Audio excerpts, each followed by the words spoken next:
Fik du egentlig billetter til Harry Styles? Nej, det gjorde jeg fandme ikke. Jeg fik billetter. Nej, hvor fantastisk. Han er simpelthen så lækker. Han er så fucking lækker, altså. Jeg har også fået Kasper til at høre på ham. Han er faktisk blevet ret kæmpe fan. Ja? Altså, det bliver fucking hyggeligt, tror jeg. Skal du afsted med Kasper? Ja. Det kan du da ikke. Hvorfor ikke?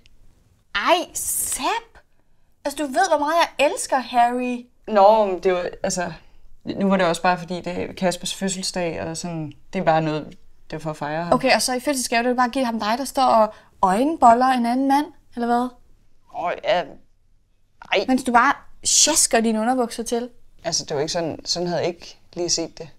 Ej, det synes jeg faktisk overhovedet ikke, man kan være bekendt. Ej, Camilla, det var ikke fordi... Det var ikke på den måde ment over for dig. Vel? Ej, Sepp, nu har jeg en idé. Hvad nu, hvis jeg bestiller nogle tidlige togbilletter, og så tager vi to afsted sammen? Hvad så med Kasper? Altså, glem nu Kasper. Kasper har fødselsdag igen næste år, ikke? Frederik skal ikke noget. Frederik kan passe ham. Det er ikke noget problem. Nå. Ej, ved du hvad? Det tror jeg sgu også, han vil blive gladere for. Ja!